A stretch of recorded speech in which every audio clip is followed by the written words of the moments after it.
The study at Pemberton House was cold that morning, despite the fire crackling in the marble hearth. Alistair Bowmont, the Duke of Pemberton, sat behind his mahogany desk with his head in his hands. Before him lay a stack of applications, 23 letters from women across England, each one promising to be the perfect governess for his children. He had read this same promise 4 times before. 4 different women, 4 spectacular failures. The problem wasn't the governesses. The problem was Thomas and Georgiana. His son was 10 years old now, his daughter 8. 2 years ago their mother had died, giving birth to a child who never drew breath. In those 2 years, Alistair had watched his children transform from laughing, energetic souls into silent ghosts who drifted through the halls of Pemberton House like prisoners. They barely spoke. They barely smiled. And every governess he hired, no matter how qualified, no matter how kind, they drove away within weeks. Thomas would hide their belongings. Georgiana would refuse to speak for days. Together, they created an atmosphere so hostile that even the most patient woman eventually fled in tears. Alistair couldn't blame them. His children were punishing the world for taking their mother, and he, drowning in his duties to Parliament and his estates, had no idea how to reach them. He was failing, a duke with all the power and wealth in England, and he couldn't help his own children heal. The butler knocked softly. "Your Grace, Miss Maryanne Morton has arrived for her interview." Alistair straightened, composing himself. Another candidate, another woman who would promise miracles and deliver nothing. He had stopped hoping weeks ago, but when Maryanne Morton entered his study, something shifted in the air. She was younger than he expected, perhaps 25, with dark hair pinned simply beneath a modest bonnet. Her dress was plain but well made, the kind a respectable woman of limited means would wear to make a good impression. Her posture was perfect, her hands folded calmly before her. But it was her eyes that caught him. They were guarded, watchful, like someone who had learned to read danger before it arrived. "Miss Morton," Alistair said, gesturing to the chair across from his desk. "Please sit." She sat with practiced grace, her back straight, her expression neutral. "Thank you, Your Grace." He glanced down at her application. Her references were impeccable. 2 previous positions with respectable families, glowing recommendations about her teaching abilities and her character. Everything looked perfect. Too perfect, perhaps. "Your qualifications are impressive," Alistair said slowly. "You've taught literature, mathematics, history, music. You speak French and Italian. You have experience with children of various ages." He looked up at her. "Why then are you seeking a new position? Your previous employer gave you an excellent recommendation." Something flickered across her face, so brief he almost missed it. Fear, sadness, it vanished before he could name it. "The family relocated to Scotland," she said smoothly. "I preferred to remain in England." It was a reasonable answer.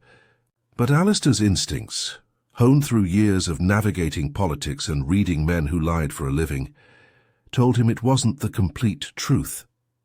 "I see," he said. He leaned back in his chair, studying her. "Miss Morton, I should be honest with you. This position is not an easy one. My children are—" He paused, choosing his words carefully. "They are grieving. Their mother passed 2 years ago, and they have not recovered. The previous governesses found them difficult to manage." "Difficult how?" Maryanne asked. Her voice was steady, but something in her tone suggested genuine interest rather than polite inquiry. "They're defiant, manipulative. They test boundaries constantly. They want to drive you away, Miss Morton, and they're very good at it. Most women would have hesitated at this point. Most would have offered nervous reassurances or made excuses to leave." Maryanne simply nodded. "Grief makes us do terrible things," she said quietly, "especially when we're young and don't have words for what we feel." Alistair blinked. It wasn't the response he expected. "You speak from experience?" Her jaw tightened almost imperceptibly. "Everyone experiences loss, Your Grace. The question is whether we're given the space to heal from it." There was weight behind those words. A story she wasn't telling. Alistair found himself leaning forward, curious despite himself. "What is your philosophy on teaching, Miss Morton?" "I believe children learn best when they feel seen," she said. "Not controlled or managed, but truly seen. They need to know their thoughts matter, their feelings are valid, that they're not simply vessels to be filled with information, but human beings with minds worth developing." She paused, then added softly, "And I believe that education should help them find beauty in the world again, especially when the world has been cruel." Alistair stared at her. For the first time in months, perhaps years, he felt something stir in his chest. Hope? No, that was too strong a word, but something close to it. He should have asked more questions. He should have pressed about the gaps in her employment history, about why her references used her maiden name when she had mentioned once being married. He should have been cautious. Instead, he said, "When can you start?" Maryanne's eyes widened slightly. "You're offering me the position?" "I am." "You don't want to think about it? Interview other candidates?" "No," Alistair said firmly. "I've read enough applications and conducted enough interviews to know when someone is right." "You're right, Miss Morton. I can't explain it, but I know it." For a moment something vulnerable crossed her face, relief mixed with guilt. Then she composed herself and nodded. "I can start tomorrow, Your Grace." "Tomorrow, then." He stood and extended his hand. She took it, her grip surprisingly strong. As she turned to leave, Alistair found himself speaking again. "Miss Morton, whatever you're running from, you're safe here. I want you to know that." She froze in the doorway, her back to him. For several heartbeats she didn't move. Then, without turning around, she said softly, "Thank you, Your Grace, I hope that remains true." And she was gone. Alistair sat back down, staring at the closed door. He had just hired a woman who was clearly hiding something. A woman who had lied on her application, who was running from some unnamed trouble, who might bring scandal or danger to his household, and yet somehow he knew he had made the right choice. He just didn't know why. Not yet. Maryanne Morton's first day in the schoolroom did not go as most first days went. She had expected resistance. The Duke had warned her, after all.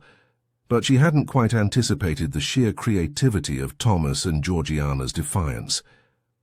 When she entered the schoolroom that first morning, both children were already seated at their desks. Thomas, a serious-looking boy with his father's dark hair and sharp features, stared out the window as though she didn't exist. Georgiana, smaller and delicate with blonde curls, had her arms crossed tightly over her chest and her eyes fixed on the floor. Neither acknowledged her greeting. Maryanne set her books down on the teacher's desk and surveyed the room. It was a beautiful space, tall windows letting in morning light, shelves lined with leather-bound volumes, a globe in the corner, maps on the walls. Everything a child could need to learn, everything except the desire to do so. "Good morning," she said again, keeping her voice warm but not overly cheerful. "My name is Miss Morton. I'll be teaching you from now on." Silence. "I thought we might begin with literature today," Maryanne continued, moving to the bookshelf. "Have either of you read Shakespeare?" Thomas finally turned from the window. "Shakespeare is boring," he said flatly. "All those stupid people falling in love and dying. What's the point?" It was a test. Maryanne recognized it immediately. He wanted to shock her, to make her angry, to give him an excuse to escalate. She simply nodded. "That's a fair criticism. Shakespeare does have a lot of death in his plays. But before we decide it's all boring, perhaps we should give it a chance. If you still think it's stupid after today, we'll try something else. Does that seem reasonable?" Thomas blinked, clearly not expecting agreement. Georgiana glanced up for the first time, curiosity flickering across her face. Maryanne pulled a worn copy of A Midsummer Night's Dream from the shelf and sat down in the chair between their desks, not behind the teacher's desk in a position of authority, but among them as though they were equals. "This one has magic in it," she said. Fairies and spells and people falling in love with donkeys. It's actually quite ridiculous when you think about it. People fall in love with donkeys? Georgiana asked, her voice barely above a whisper. It was the first time she had spoken. Well, one person does, because of a magic spell. Shall I read it to you and we'll see if it's as boring as your brother thinks? Thomas shrugged, which Maryanne took as permission. She opened the book and began to read. But she didn't simply read the words. She performed them. Her voice changed with each character, deep and commanding for Theseus, light and imperious for Titania, mischievous and playful for Puck. She didn't just speak the lines. She inhabited them, bringing the forest of Athens to life in that quiet schoolroom. Her hands moved as she described the magic. Her face shifted with each emotion. Her voice rose and fell like music. Thomas stopped staring out the window. Georgiana uncrossed her arms. By the time Maryanne reached the scene where Bottom transforms into a donkey, both children were leaning forward in their seats, completely absorbed. When she read Puck's final speech, her voice soft and conspiratorial as though sharing a secret, Georgiana actually smiled. It was a small smile, barely there, but it was real. Maryanne closed the book. So, she said, still boring? Thomas hesitated, clearly torn between his desire to maintain his defiance and his genuine interest in the story. Finally, he said, it was okay, better than I expected. High praise, Maryanne said with a slight smile. We'll continue tomorrow, then.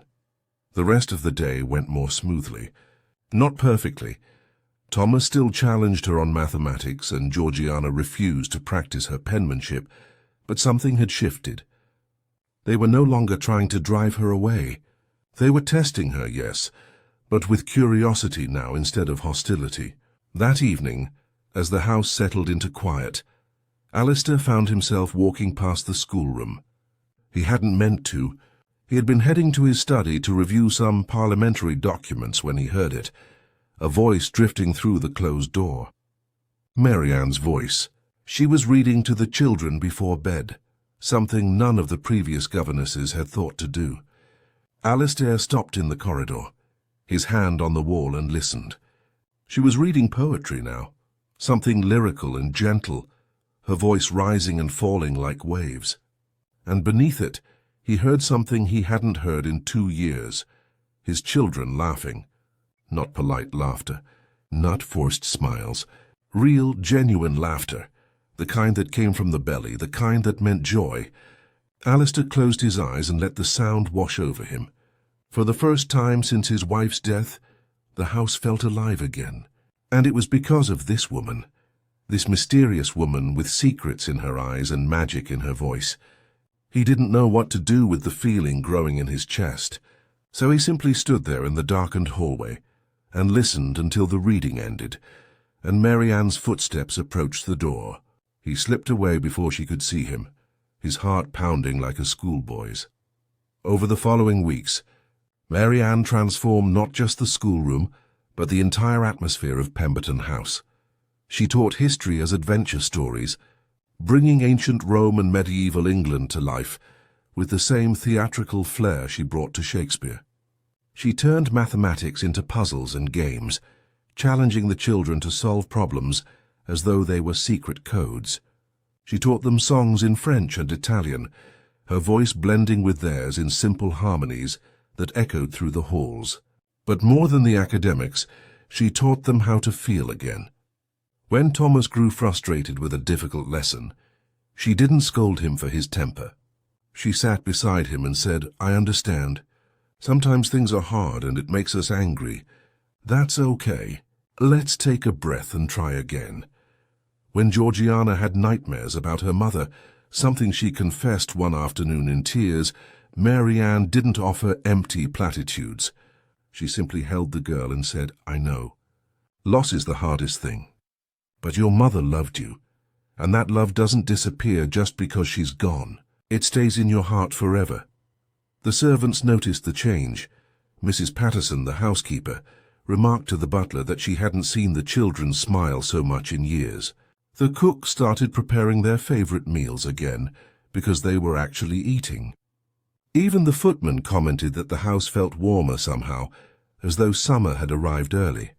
And every evening, Alistair found himself drawn to that hallway outside the schoolroom. He told himself he was simply checking on his children's progress, ensuring the new governess was performing her duties adequately. But the truth was simpler and more dangerous.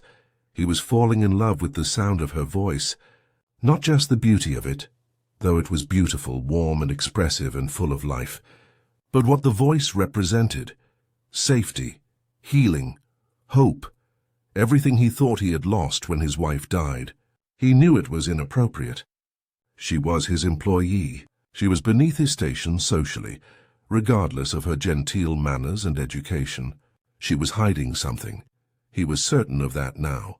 Getting involved would be foolish at best, scandalous at worst. But knowing all of that didn't stop his heart from racing. When he heard her sing lullabies to Georgiana, it didn't stop him from finding excuses to walk past the schoolroom during lessons. It didn't stop him from thinking about her late at night, when the house was quiet, and he sat alone in his study with a glass of brandy and too many thoughts. One particular evening changed everything. Alistair was in the library reviewing correspondence when he heard singing in the corridor. Maryanne's voice carrying Georgiana to bed after the girl had fallen asleep during their reading time. The lullaby was ancient and haunting, something about stars and dreams and safety. Without thinking, Alistair rose and moved toward the sound. He stood in the shadows of the hallway and watched as Maryanne gently laid Georgiana in her bed, still humming that sweet melody. The girl's small hand clutched Maryanne's sleeve, unwilling to let go even in sleep. Maryanne carefully extracted her hand and pulled the blankets up to Georgiana's chin. She brushed a strand of blonde hair from the child's face with such tenderness that Alistair felt his throat tighten. This wasn't a governess performing her duties. This was a woman who genuinely loved his daughter. And in that moment, Alistair knew the truth he had been avoiding for weeks. He wasn't just grateful to Maryanne for helping his children. He was in love with her. Not just her voice, not just what she represented, but her, the woman herself. Her strength and gentleness. Her ability to see his children's pain and meet it with compassion instead of judgment. Her quiet courage in the face of whatever demons haunted her past. He loved her. And he had absolutely no idea what to do about it. Alistair told himself he was being paranoid. He told himself that his growing feelings for Maryanne were clouding his judgment, making him see problems where none existed. But late at night, when he couldn't sleep, he found himself returning to the same troubling questions. Who was Maryanne Morton, really? And what was she hiding? It started small. A comment from Mrs. Patterson about how Miss Morton never received letters from family. An observation from the butler that she had arrived with only one small trunk of belongings, unusual for a woman of her education and background.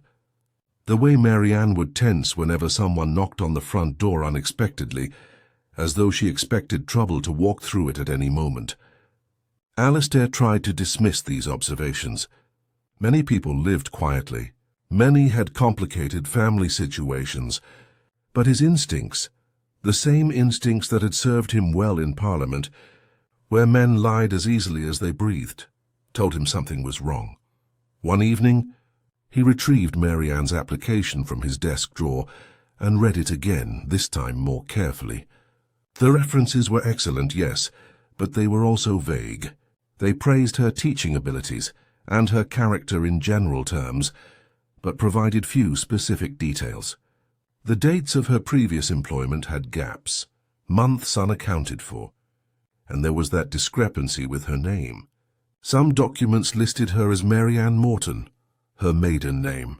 Others mentioned a married name, Ashton, that she never used. Alistair sat back in his chair, rubbing his temples. He didn't want to investigate her. It felt like a betrayal of the trust growing between them. But he had his children to think about. If Maryanne was involved in something dangerous, If her past could threaten Thomas and Georgiana's safety, he needed to know. The decision made him sick to his stomach, but he made it anyway. He sent word to a private investigator he had used before, a discreet man who handled sensitive matters for various members of the aristocracy.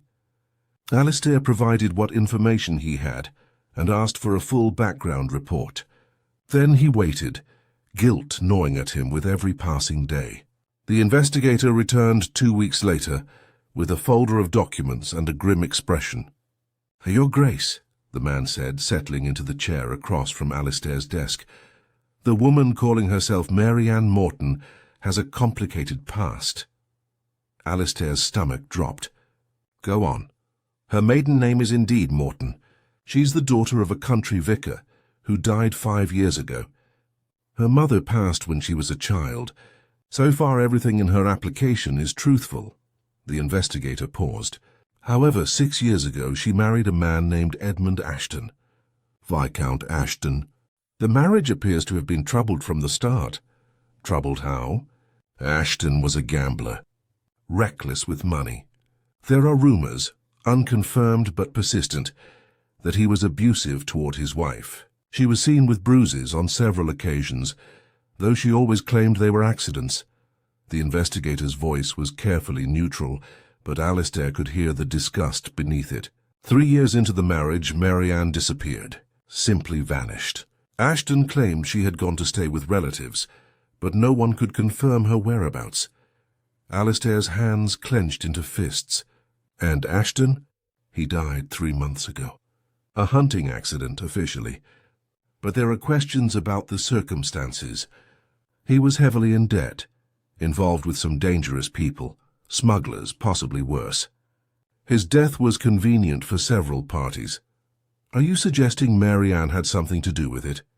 "No, Your Grace. In fact, there's no evidence she was anywhere near him when he died. But here's what concerns me. Immediately after his death, several men began looking for her. Dangerous men. The kind who work for people who don't like loose ends." Alistair felt cold dread settle in his chest. "What kind of people?" "Ashton was involved in smuggling operations along the coast, possibly information trafficking as well, selling secrets to French agents. When he died, those operations were disrupted. Someone wants to know what Maryanne knows about her late husband's activities, and they're willing to pay well to find her." The room seemed to tilt. Alistair gripped the edge of his desk to steady himself. "Is she in danger?" "Potentially, yes. If these people discover where she is, they may try to question her, or eliminate her if they think she's a threat."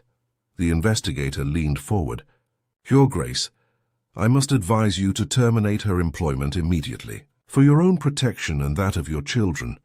"No," Alistair said immediately. The word came out harder than he intended. The investigator blinked. "Your Grace—" "No," Alistair repeated. "If she's in danger, then dismissing her would only make her more vulnerable. She stays here where I can protect her. With respect, sir, you may be putting your family at risk. That's my decision to make." Alistair stood, signaling the end of the conversation. "Thank you for your work. Send your bill to my solicitor, and speak of this to no one." After the investigator left, Alistair sat alone in his study for hours, staring at the folder of information. Maryanne had been married to an abusive man. She had escaped somehow, been on the run for years, always looking over her shoulder. And now that her husband was dead, she still wasn't safe. Everything made sense now. Her wariness, her secrecy, the way she had said she needed this position urgently. She wasn't just looking for employment. She was looking for a place to hide. Alistair should have been angry at the deception. He should have felt betrayed. Instead, all he felt was a fierce protective instinct and a burning rage at the men who had hurt her and were still hunting her. He would keep her safe, whatever it took. But first, he needed to give her a chance to tell him the truth herself. 3 days later, Alistair's worst fears were confirmed when a letter arrived. It was addressed to Miss Maryanne Morton in a formal hand, with a London postmark. The butler brought it to Alistair automatically, as was protocol for all staff correspondence. Alistair stared at the envelope, his heart pounding. He shouldn't open it. It was her private correspondence. But something about the formality of it, the weight of the paper, told him it was important. He broke the seal. The letter was from a solicitor's office, discussing matters related to the estate of the late Viscount Edmund Ashton. It referenced an inheritance claim, outstanding debts, and, most alarmingly, a request for Mrs. Maryanne Ashton to appear at a court hearing within the month regarding matters of urgency related to her late husband's affairs. Alistair read the letter 3 times, his mind racing. Maryanne would have to go to London. She would have to appear in court, which would make her location known to anyone watching. If the dangerous men the investigator mentioned were still looking for her, this would lead them straight to her. He had to warn her. He had to tell her what he knew. But how could he explain that he had investigated her? That he had read her private correspondence? The answer was simple: he couldn't. Not yet. He would wait and see if she came to him herself, if she trusted him enough to tell him the truth. But every day she didn't tell him felt like a small betrayal, even though he knew it wasn't fair to expect her to confide in him. They weren't equals. He was her employer. She had every reason to keep her secrets. Still, the waiting was agony. That evening, unable to sleep, Alistair went downstairs to the library, hoping a book might distract him from his thoughts. He was surprised to find the room already occupied. Maryanne sat in one of the leather chairs by the fireplace, still dressed, staring into the dying flames. Her face was wet with tears she had clearly been trying to hide. She looked up when she heard him enter, quickly wiping her cheeks. "Your Grace, forgive me. I didn't mean to intrude." "You're not intruding," Alistair said gently. He moved closer, sitting in the chair across from hers. "Maryanne, are you all right?" The use of her first name made her eyes widen slightly. "I'm fine. It's nothing. I should return to my room." "Please don't," Alistair said. "Stay, talk to me." She looked at him for a long moment, conflict clear in her expression. Finally, she said softly, "I can't, Your Grace. There are things I'm not free to—" Her voice broke. Alistair leaned forward. "Whatever burden you're carrying, you don't have to carry it alone. I can help you, Maryanne. I want to help you. But you have to trust me." For a moment he thought she would confess everything. Her lips parted. Her eyes filled with desperate longing to be known, to be helped. But then fear won. She stood abruptly. "You're very kind, Your Grace, but some burdens can't be shared. They can only be endured." She moved toward the door, then paused without turning around. "Thank you for caring. It means more than you know." And then she was gone, leaving Alistair alone with a cold fireplace and the certain knowledge that time was running out. Whatever Maryanne was running from was catching up to her. And when it arrived, it would destroy everything they had built, unless he could find a way to save her first. Alistair knew he couldn't wait any longer. Every day that passed increased the danger to Maryanne, and keeping the knowledge of the letter secret felt like complicity in whatever threat she faced. The next morning he asked Mrs. Patterson to send Maryanne to his study after lessons concluded. When the housekeeper raised her eyebrows questioningly, Alistair simply said it was a matter requiring discussion. Nothing more. He spent the intervening hours rehearsing what he would say, how he would approach the conversation without making her feel trapped or accused. But when Maryanne finally knocked on his study door that afternoon, all his careful planning evaporated. She entered with her usual composed expression, hands folded neatly before her, but he could see the tension in her shoulders, the wariness in her eyes. She knew something was wrong. "You asked to see me, Your Grace." Her voice was steady, professional. The voice of an employee speaking to her employer, nothing more. Alistair stood from behind his desk, unable to remain seated for this conversation. From his drawer he withdrew the letter, the one from the solicitor, and held it up. "This arrived 3 days ago. It's addressed to you." The colour drained from Maryanne's face so quickly, Alistair thought she might faint. She gripped the back of the chair in front of her, her knuckles white against the dark wood. For several long seconds she said nothing, just stared at the letter as though it were a death sentence. "You opened my correspondence," she finally said, her voice barely above a whisper. "Yes." Alistair didn't apologize. He couldn't, not when her safety was at stake. "Maryanne, I need to know. Who are you? What are you running from? And who was Edmund Ashton?" She flinched at the name as though he had struck her. Her carefully constructed walls crumbled all at once. She sank into the chair, her hands covering her face, her shoulders shaking with silent sobs. Alistair moved around the desk immediately, kneeling beside her chair, but he didn't touch her. He simply waited, giving her space to compose herself.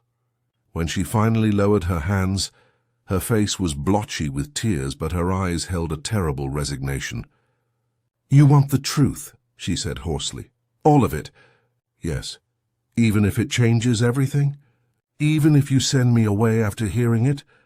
"I won't send you away," Alistair said firmly. "But I need to understand what we're facing." Maryanne took a shuddering breath and began to speak. The story poured out of her like water from a broken dam, years of secrets finally finding voice. "I was 18 when I married Edmund Ashton," she said, staring at her hands. "My father had just died. I had no money, no family, no prospects. Edmund seemed kind at first, charming. He promised me security, a good home. I thought I was fortunate." Her laugh was bitter. "I was so naive." Alistair remained silent, letting her continue at her own pace. "The marriage was a nightmare from the beginning. Edmund was—" She paused, searching for words. "He was cruel. Not always with his fists, though there was that too. Mostly he was cruel with words, with control. He dictated everything, what I wore, who I spoke to, where I went. He kept me isolated in his country estate for months at a time. When I tried to object, he would remind me that I had nothing. No money of my own. No family to return to. I was completely dependent on him." Alistair's jaw tightened with rage, but he forced himself to remain calm. This wasn't about his feelings. This was about her finally being heard. "He had mistresses," Maryanne continued. "Multiple women, sometimes bringing them to our home while I was there. He wanted me to know I was replaceable, worthless. He enjoyed my humiliation." She wiped her eyes roughly. "But the worst part was the gambling. Edmund was reckless with money. He lost thousands on cards, on horses, on ridiculous investments. When his inheritance ran out, he turned to other means of income." "Smuggling," Alistair said quietly. Maryanne's head snapped up. "You know about that?" "I had you investigated." "I'm sorry. I needed to know if my children were in danger." She nodded slowly, seeming to accept this. "Yes, smuggling. He was involved with a network of men trafficking goods along the coast. Brandy, silk, tobacco, anything that could avoid taxes. But it wasn't just goods.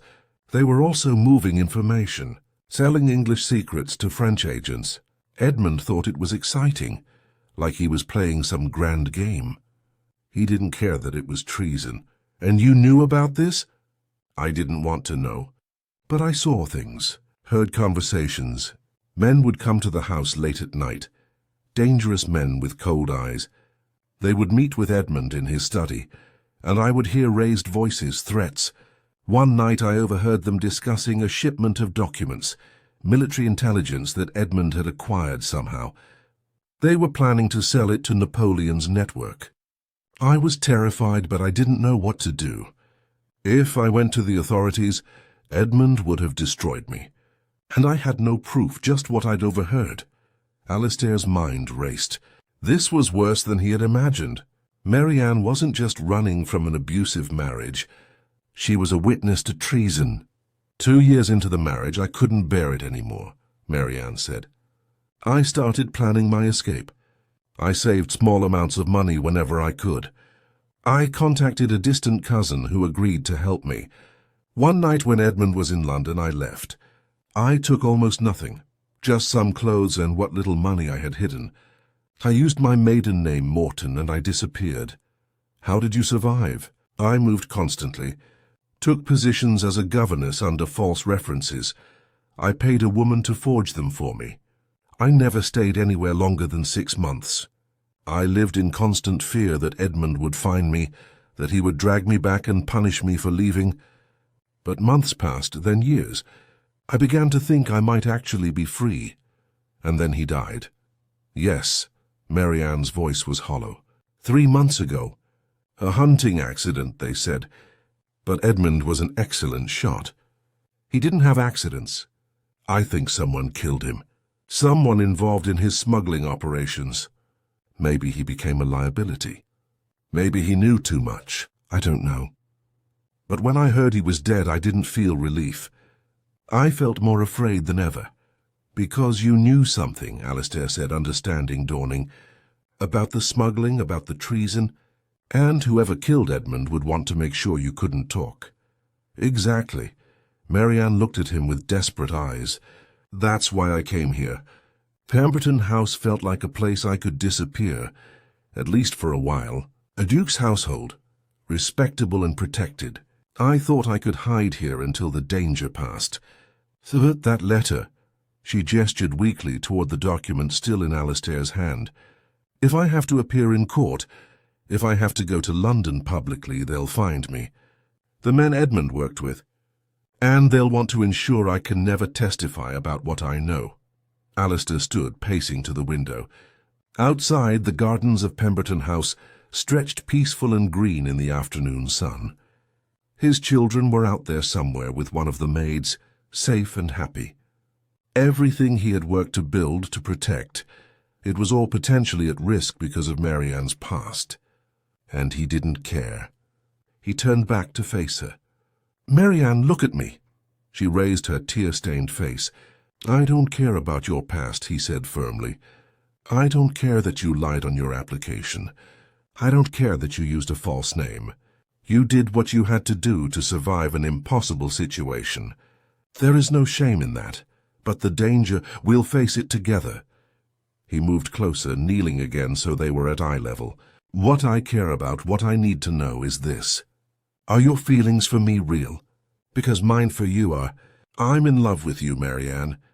I have been for weeks. I love your strength, your courage, your compassion for my children. I love the way you've brought life back into this house. I love you, not despite your complicated past, but as a complete person who has survived terrible things and remained kind." He took her hand carefully, giving her the chance to pull away. She didn't. "So I'm asking you now, plainly, do you feel what I feel? Is there something between us worth fighting for?" Maryanne stared at him, fresh tears streaming down her face. For a long moment, she seemed unable to speak. Then finally she whispered, "Yes, God help me, yes. I love you, Alistair. I've loved you almost from the beginning. But I was so afraid. Afraid of dragging you into my nightmare, afraid of ruining everything you've built, afraid of losing you the moment you knew the truth." "You're not going to lose me," Alistair said. He stood, pulling her up with him, and cupped her face gently in his hands. "Whatever comes next, we face it together. Do you understand? You're not alone anymore, Maryanne. You don't have to run. You don't have to hide. I will stand beside you and we will find a way through this." She collapsed against him, sobbing into his chest while he held her. Years of fear and loneliness poured out of her, and Alistair simply held her through it, stroking her hair and murmuring reassurances. When she finally quieted, she pulled back enough to look up at him. "What do we do?" she asked. "We go to someone I trust, someone with connections who can help us." Alistair was already forming a plan. "Lord James Westland. He's an earl, a friend from my university days, and he has ties to the Home Office. If what you know about Edmund's treason is valuable, the government will want to protect you. They'll want your testimony, and in exchange they can offer you safety. You think they'll believe me?" "I'll make them believe you." Alistair's voice was steel. "No one threatens someone I love and gets away with it. We'll expose the entire smuggling network. We'll bring these men to justice, and we'll make sure you're free, truly free from all of it." Maryanne searched his face, and whatever she saw there seemed to reassure her. She nodded slowly. "All right, I trust you. Good. Alistair pressed a kiss to her forehead, allowing himself that small intimacy. We'll send word to Westland tonight. In the meantime, you stay close to the house. Don't go anywhere alone. And Maryanne... He waited until she met his eyes. Thank you for trusting me with the truth. I know how much it cost you. Thank you for not sending me away, she whispered. Never, Alistair promised. I will never send you away. 3 days after Maryanne's confession, the danger she had warned about arrived at Pemberton House.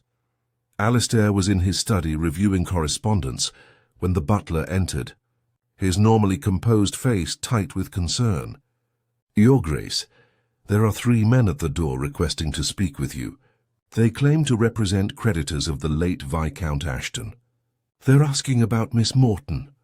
Alistair's blood ran cold. He had known this moment would come, but not so soon. Show them to the drawing room, and send word to the stables to have my fastest horse ready, just in case. Then find Miss Morton, and tell her to stay in her chambers with the children. Lock the door. The butler nodded and disappeared. Alistair took a moment to compose himself, then walked to the drawing room with measured steps. The 3 men waiting there were not creditors. That much was obvious from the moment he saw them. They were hard-faced men with calculating eyes, dressed well enough to pass inspection, but carrying themselves like soldiers, or worse, like men who dealt in violence for profit. Gentlemen, Alistair said coolly, I understand you have business to discuss. The tallest of the 3 stepped forward. His face was scarred, his voice rough. Your Grace, we apologize for the intrusion. We represent certain parties with interests in the late Viscount Ashton's estate. We have reason to believe that Mrs. Maryanne Ashton, formerly employed as a governess in your household, may possess documents or information relevant to settling his affairs. Miss Morton is indeed employed here, Alistair said carefully. However, I'm not aware of any documents in her possession. Perhaps she hasn't mentioned them. Women can be forgetful about such things. The man's smile didn't reach his eyes. We'd like to speak with her directly. Just a brief conversation to clarify a few matters. That won't be possible. Miss Morton is occupied with her duties. Your Grace, I don't think you understand the situation. The man's voice hardened. Viscount Ashton was involved in certain business arrangements before his death. Arrangements that powerful people have invested in heavily. His widow may have knowledge of these arrangements. Names, locations, records. We need that information. And we need it quickly. Alistair felt rage building in his chest, but kept his voice level. Are you threatening me in my own home? Not at all, Your Grace. We're simply explaining the stakes. Mrs. Ashton's cooperation would be beneficial for everyone involved. Her non-cooperation would be unfortunate, for her and for anyone protecting her. The implicit threat was clear. These men knew Maryanne was here. They knew Alistair was sheltering her, and they were willing to hurt anyone who stood in their way. Alistair walked to the door and opened it. 2 footmen stood in the hallway, large men he had positioned there deliberately. Gentlemen, this conversation is over. You will leave my property immediately.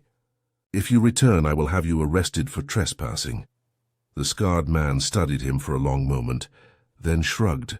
As you wish, Your Grace, but this matter won't disappear simply because you refuse to discuss it. Mrs. Ashton can't hide forever. And when we find her, and we will find her, it would be better for everyone if she cooperates voluntarily. He tipped his hat mockingly. Good day. The 3 men left, escorted out by the footman. Alistair watched from the window until their carriage disappeared down the drive, then immediately went to find Maryanne. She was in her chambers as instructed, pale and shaking, with Thomas and Georgiana sitting close to her on either side. The children looked frightened, sensing the tension even if they didn't understand it. They came, Maryanne said. It wasn't a question. Yes? Alistair knelt before her, taking her hands. Maryanne, you can't stay here. They know where you are now. They'll come back, and next time they might not ask politely. You need to leave somewhere they can't find you. while I contact Westland and arrange protection. Where would I go? I have a hunting lodge in Scotland. Remote, defensible. You'd be safe there until— No! Maryanne stood abruptly. No, I won't do that. I won't run again, Alistair. I won't spend the rest of my life looking over my shoulder, waiting for them to find me. And I won't put your children in danger by staying. Then what do you suggest? Her face was resolute despite her fear. I'll leave tonight. I'll go to London, present myself to the authorities, tell them everything I know. Let the government protect me if they will. But I can't stay here and risk bringing violence to this house. Absolutely not, Alistair said firmly. You're not going anywhere alone. Alistair, no. He gripped her shoulders gently. I told you we faced this together. That means I'm coming with you. Alistair refused to let Maryanne face the authorities alone. That same evening, they departed for London with 2 armed footmen and a carefully drafted letter of introduction to Lord James Westland. The journey took most of the night, and by the time they arrived at Westland's London townhouse at dawn, both were exhausted but resolved. Thomas and Georgiana had been left in Mrs. Patterson's care, with strict instructions that no one was to know where their father had gone. Westland, despite being roused from sleep, listened to their story with growing alarm. He was a man in his late 30s, with sharp intelligence and connections throughout the government. After hearing everything Maryanne had to say about Edmund's smuggling network and the treason she had witnessed, he immediately sent word to contacts at the Home Office. Within hours, 3 government officials arrived at Westland's home. They questioned Maryanne extensively, and she answered every question with painful honesty. She described the men who had visited Edmund, the conversations she had overheard about selling military intelligence to French agents, the locations of smuggling operations along the coast. Everything she had kept buried out of fear came spilling out. The officials exchanged glances as she spoke. Finally, the senior man, a stern-faced bureaucrat named Morrison, said, "Mrs. Ashton, what you're describing corroborates intelligence we've been gathering for months. We've known about this smuggling network, but haven't been able to identify all the key players. Your testimony could help us dismantle the entire operation." "Then you'll protect her?" Alistair demanded. "The men who came to my home threatened her life. We can offer protection, yes, but in exchange Mrs. Ashton will need to testify formally. Publicly, there will be trials." Maryanne paled but nodded. "I'll do whatever is necessary." Over the following weeks, the government moved quickly. Armed with Maryanne's information, they raided suspected smuggling locations and arrested dozens of men involved in the network. The conspiracy reached higher than anyone had anticipated. Several minor nobles were implicated, along with corrupt customs officials and even a member of Parliament. The scandal dominated London society. Maryanne was kept under guard at a safe location, giving depositions and preparing for trial. Alistair remained at her side throughout, using his influence to ensure she was treated with respect rather than as a criminal. Lord Westland proved invaluable, leveraging his connections to fast-track the legal proceedings and ensure Maryanne's safety. The trials began in autumn. Maryanne testified in closed proceedings, her voice steady as she recounted what she had witnessed during her marriage to Edmund. The defense attorneys tried to discredit her, suggesting she was a bitter widow seeking revenge, but the corroborating evidence was overwhelming. One by one, the conspirators were convicted.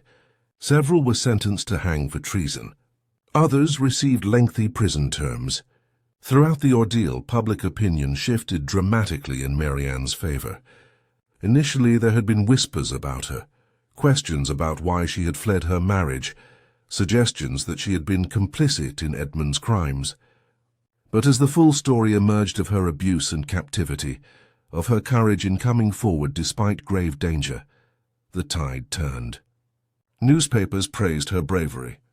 Society ladies who had once might have shunned her now called her heroic. Alistair's role in protecting her elevated his own reputation considerably. He was seen as a man of principle, who had risked his standing to shield an innocent woman from dangerous criminals. His political allies grew in number, and his influence in Parliament increased. By winter, the last trial had concluded. The smuggling network was destroyed. The men who had threatened Maryanne at Pemberton House were either in prison or dead. Morrison came to inform them personally that the threat was over. "You're free, Mrs. Ashton," he said. "Truly free. There's no one left to pursue you." Maryanne looked at Alistair, her eyes shining with tears of relief. For the first time in years she could breathe without fear. She could use her real name. She could stay in one place. She could build a life without constantly looking over her shoulder. "Thank you," she whispered. Alistair took her hand. "Now we can finally move forward, together." With the trials concluded and Maryanne's safety assured, Alistair wasted no time. The morning after they received confirmation that the last conspirator had been convicted, he took Maryanne to the gardens at Westland's estate where they had been staying. The early winter sun broke through the clouds, casting everything in soft gold light. He took both her hands in his and looked into her eyes with absolute certainty. "Maryanne Morton, I've waited long enough. I've loved you since the first time I heard you read to my children. I've admired your courage through every trial we faced. And now that you're finally free, truly free, I'm asking you properly. Will you marry me? Not to save you, not to protect you, but because I cannot imagine my life without you in it. Because you've brought light back into my world. Because I choose you every day for the rest of my life." He produced a ring from his pocket, a sapphire surrounded by diamonds that caught the morning light. The blue stone reminded him of summer skies and hope. Maryanne's hands trembled as she looked at it, then back at his face. "Yes," she said, her voice breaking with joy. "Yes, Alistair. 1,000 times yes. I choose you too. I choose this life we can build together. I choose to stop running and start living." He slipped the ring onto her finger and kissed her there in the garden while Lord Westland diplomatically turned away to examine some distant hedge. When they finally pulled apart, both were laughing through tears. The wedding was arranged quickly. Alistair saw no reason to wait, and Maryanne agreed. They were married 6 weeks later at St. George's, Hanover Square, in an intimate ceremony. Thomas, now 11, stood proud as groomsman, and Georgiana, 9, served as bridesmaid with flowers in her hair. Lord Westland gave a toast that had half the small congregation wiping their eyes. Lady Herwood, a distant cousin of Alistair's, served as witness and pronounced it the most romantic thing she had seen in decades. Maryanne wore ivory silk, with delicate lacework that Alistair had commissioned specially. Her dark hair fell in soft waves down her back, and she carried white roses mixed with violets. When she walked down the aisle, Alistair felt his breath catch. She was radiant, not just beautiful but luminous with happiness. The haunted look that had shadowed her eyes for so long was finally gone. The vows were simple but profound. Alistair promised to see her fully, to honor both her strength and vulnerability, to protect her not because she needed saving, but because they chose each other. Maryanne vowed to stop running, to build roots with him, to love his children as her own, and to trust him with the heart she thought was broken beyond repair. When the vicar pronounced them husband and wife, Alistair kissed her as though sealing a sacred promise. The small congregation erupted in applause, and Thomas and Georgiana rushed forward to embrace them both, their faces alight with joy. The wedding breakfast was held at Pemberton House, which had been transformed for the occasion. Every room blazed with candles and winter flowers. The staff had outdone themselves, and even the usually reserved Mrs. Patterson was seen dabbing her eyes with her apron. The children stayed close to Maryanne all day, as though afraid she might disappear if they let her out of their sight. She held their hands and laughed at their jokes and promised them that she was staying forever. That night, after the guests had departed and the children were finally asleep, Alistair and Maryanne stood together in the library where they had shared so many quiet moments. He wrapped his arms around her from behind, and she leaned into him with complete trust. "Happy?" he murmured against her hair. "Happier than I ever thought possible," she answered. "I came to your house expecting to hide. Instead, I found home." "We found each other," Alistair corrected. "Everything else was just details." She turned in his arms and kissed him, and in that moment the past finally released its hold on both of them. They were no longer a widowed duke and a fugitive governess. They were simply Alistair and Maryanne, two people who had found love in the unlikeliest of circumstances and chosen to build a future together. 1 year had passed since Maryanne Morton became the Duchess of Pemberton, and the transformation of both the family and the house was nothing short of miraculous. On a crisp autumn morning, Maryanne stood at the doorway of the schoolroom, the very place where her journey with this family had begun, and smiled at the scene before her. Thomas, now 12, sat at his desk working intently on an essay about Shakespeare's themes of redemption. Georgiana, 10, practiced a complex piano piece in the corner, her fingers moving with confidence across the keys. The room that had once felt cold and formal now overflowed with life, books stacked on every surface, artwork pinned to the walls, musical instruments propped in corners, evidence everywhere of curious minds at work. Maryanne no longer entered this room as a hired employee, careful to maintain proper distance and authority through formality alone. She entered as a mother, as the woman these children had chosen to love and who loved them fiercely in return. Her role had evolved from teacher to family, from outsider to the very heart of Pemberton House. When she spoke now, it wasn't with the careful neutrality of someone afraid of overstepping boundaries. It was with the warmth and authority of someone who belonged completely. "How is the essay progressing, Thomas?" she asked, moving to look over his shoulder. He glanced up with a grin that reminded her so much of Alistair. "I'm arguing that Shakespeare believed broken people could be made whole again through love and forgiveness. Do you think that's too sentimental?" Maryanne felt her throat tighten with emotion. A year ago, this boy had been silent and withdrawn, barely able to speak about feelings at all. Now he wrote essays about healing and redemption. "I think it's profound," she said softly. "And I think Shakespeare would agree with you. Some of his greatest characters are people who've survived terrible things and found their way back to wholeness." "Like you," Georgiana said from the piano, not missing a note. The observation was matter-of-fact, without any awkwardness. The children knew Maryanne's story now, not all the dark details, but enough to understand that she had survived hardship and found happiness. It had made them love her more, not less. "Like all of us," Maryanne corrected gently. "We 385 all carry wounds. The question is whether we let them define us or whether we choose to heal." Thomas nodded thoughtfully and returned to his writing. Georgiana finished her piece and immediately launched into another, this one a duet she and Maryanne had been practicing. Maryanne moved to the piano and added her part, their voices blending in harmony that filled the room with warmth. This had become their ritual, music in the mornings, literature in the afternoons, and always the space for questions and conversation and the kind of learning that went far beyond textbooks. Alistair appeared in the doorway, drawn as he so often was by the sound of music and laughter. He leaned against the frame, watching his family with an expression of deep contentment. Maryanne caught his eye and smiled, and the look that passed between them needed no words. They had built this together, this life, this family, this home that had been cold and silent and was now warm and alive. Later that afternoon, after lessons concluded and the children went riding with one of the grooms, Alistair and Maryanne walked together through the gardens of Pemberton House.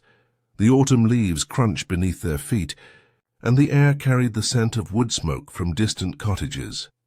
Alistair held her hand, his thumb tracing absent circles on her palm, a small gesture of affection that had become habit. "I've been thinking about that first day," Maryanne said. "When I arrived here, terrified and desperate, lying about everything except my ability to teach. I thought I was looking for a place to hide for a few months before moving on again. I never imagined—" She paused, overcome with emotion. "I never imagined I would find this. A family. A home, you." Alistair stopped walking and turned to face her, taking both her hands in his. "I've been thinking about that day too. I thought I was hiring a governess to solve a problem. My children were broken.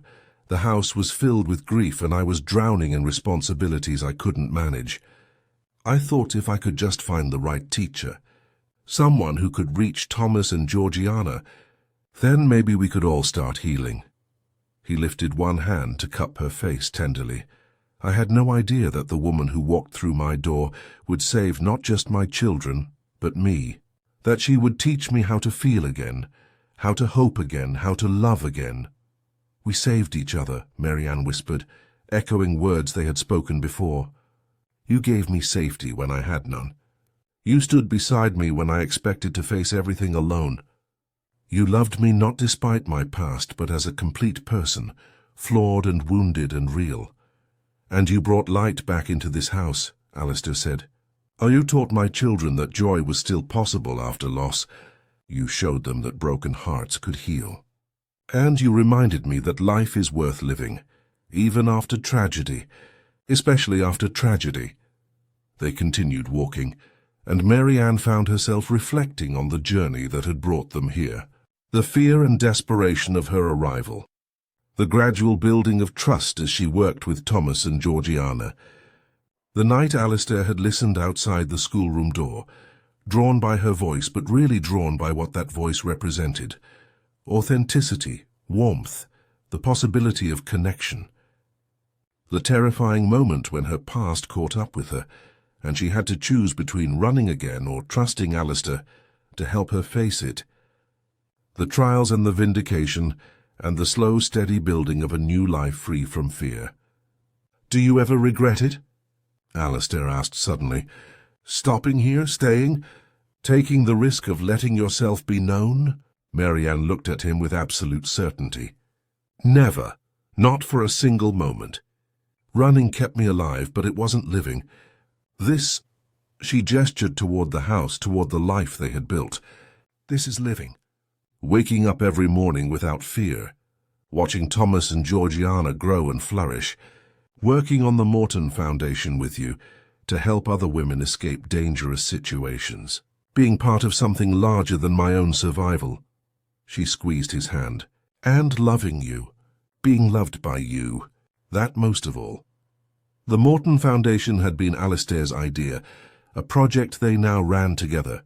It provided assistance to women fleeing abusive marriages or dangerous circumstances, offering them financial support, legal help, and safe places to stay while they rebuilt their lives.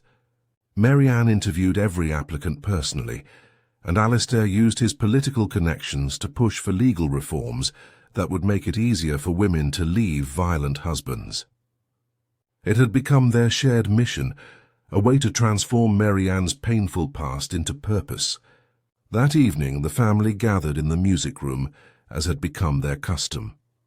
It was a routine they all cherished, an hour before dinner, when they simply spent time together without the formality of lessons or the distractions of outside responsibilities. Georgiana played a simple piece on the pianoforte, while Thomas sat nearby with a book of poetry, occasionally reading a verse aloud. Alistair and Maryanne sat together on the settee, her head resting on his shoulder, his arm around her waist. This was the life Maryanne had never dared dream of during those years of running and hiding. This peace, this belonging, this sense that she was exactly where she was meant to be, with people who loved her not for what she could provide, or how well she could disappear, but simply for who she was. Later, after the children were in bed and the house had settled into quiet, Alistair and Maryanne returned to the library. It had become their sanctuary, the place where they talked about everything and nothing, where they made plans and shared fears and simply existed together. Tonight Alistair poured 2 glasses of wine, and they sat together on the window seat looking out at the stars. "Tell me something," Alistair said. "When you first arrived here, when you were still so guarded and frightened, did you ever imagine we would end up here? Like this? Maryanne considered the question carefully. Honestly? No. I thought I would teach your children for a few months, then disappear again before anyone got too close. I thought I would always be alone, always running, always afraid. The idea that I could have this, a husband who loves me, children who call me mother, a home that's truly mine, it seemed impossible. She turned to look at him. But then you started listening outside the schoolroom door. Alistair laughed, slightly embarrassed. You knew about that? Of course I knew. And it terrified me at first because I realized you were seeing me. Not just the role I was playing, but me. The real me underneath all the carefully constructed defenses. And being seen was the most dangerous thing I could imagine. She touched his face gently. But it was also what I needed most. To be fully known and still be loved. You gave me that gift, Alistair. You saw all of me. The fear, the lies, the complicated past, and you loved me anyway. Not anyway, Alistair corrected firmly. I loved you because of all of it. Because you survived. Because you remained kind despite everything that happened to you. Because your voice, that beautiful voice I first fell in love with, was always telling the truth about who you really were, even when you were hiding everything else. They sat in comfortable silence for a while, sipping wine and watching the stars. Finally, Maryanne spoke again, her voice reflective. I used to think my voice was my greatest liability. It was too distinctive, too memorable. I worried that someone from my past would hear it and recognize me. But you taught me that my voice was actually my strength. It was the part of me I couldn't hide, the part that insisted on being authentic even when everything else about me was a lie. Your voice was what healed my children, Alistair said. And what healed me, not because it was beautiful, though it was, but because when you spoke, when you read to them, when you sang, you were completely present, completely yourself. And that authenticity, that willingness to be vulnerable and real, it gave all of us permission to be vulnerable and real, too. Maryanne leaned against him, feeling the steady beat of his heart, the warmth of his body, the absolute safety of his presence. A year ago she had been alone and terrified. Now she was surrounded by love, by family, by purpose. The transformation was almost too much to comprehend. I love you, she said simply. I love this life we've built. I love who I get to be with you. Thank you for not giving up on me, even when I was ready to run. I will never give up on you, Alistair promised, kissing the top of her head. We're in this together. For all the years ahead, whatever comes, we face it as partners. And in that moment, surrounded by books and memories and the quiet peace of Pemberton House, Maryanne finally understood what home truly meant. It wasn't a place. It was this, being fully known and fully loved. It was the sound of children's laughter, echoing through halls that had once been silent. It was the touch of a man who had chosen to stand beside her through every storm. It was the freedom to use her real name without fear. It was waking up each morning with hope instead of dread. The Duke had hired her to teach his children. But together, they had learned the most important lessons of all. That vulnerability was strength. That love required courage. That broken people could be made whole. And that sometimes the voice you've been hiding is exactly the voice the world needs to hear.